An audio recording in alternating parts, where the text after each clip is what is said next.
আসসালামু আলাইকুম, কেমন আছেন সবাই? আলহামদুলিল্লাহ, আমি তো আল্লাহর রহমতে ভালো আছি। এখন বেশিরভাগ মানুষই একটা সমস্যা ফেস করছে। সেটা কি? তেলের সমস্যা। গাড়ি নিয়ে চলাফেরা করতে পারছে না। যাদের একটা বাইক আছে, যাদের প্রাইভেট কার আছে, তারা গাড়ি নিয়ে চলাফেরা করতে একটু সমস্যা হচ্ছে।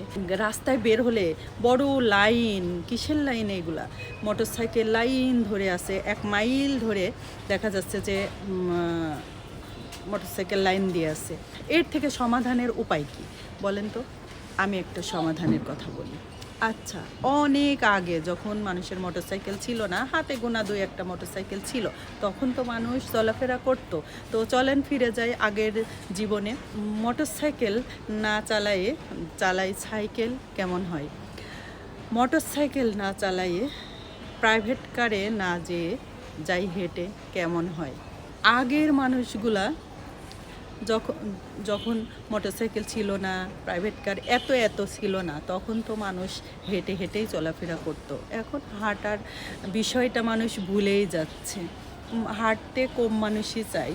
রিকশাতে করে অল্প একটু রাস্তা, রিকশায় যাবে, না হলে গাড়িতে যাবে, না হলে যে কোনো একটা যানবাহনেই যাবে, কিন্তু কেউ হাঁটতে একটু আলসেমো ছাড়বে না। যেমন আমিও তো হাঁটতে চাই না, আলসেমো করি। তো আমিও তার বাহিরে না, আমিও আছি আলসের খাতায়। যাই হোক, এই যে এত সমস্যা, গ্যাস, তারপরে তেলের জন্য, তো আমরা এখন থেকে হাঁটা শুরু করি, কেমন হয়? হাঁটতে থাকি আমরা, আর হেঁটে হেঁটেই কাজ করি। আর পারলে একটা বাইসাইকেল, 2 চাকার বাইসাইকেল কিনে নিই। আগের মতো করে আমরা সাইকেলে করেই যাই, চলেন। যেখানে সাইকেলে যাওয়া লাগবে না, হাঁটতে হাঁটতেই যাই, সমস্যাটা সমাধান হয়ে যায়। কেমন কি বলেন? রাইট কি না?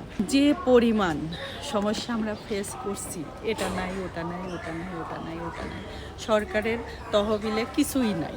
তো যাই হোক, এরকম হতেই পারে।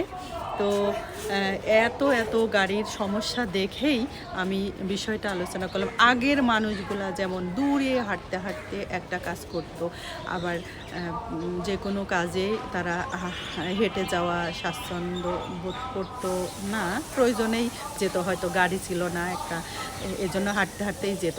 তো আবার আগের জীবনে চলেন ফিরে যাই, গাড়ি ছাড়াই আমরা হাঁটতে শুরু করি, হেঁটে হেঁটে কাজ করতে শুরু করি।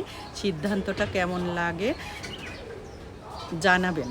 আমরা দিন যত যাচ্ছে সুযোগপ্রিয় আলসে হয়ে যাচ্ছি। তো এখন বর্তমানে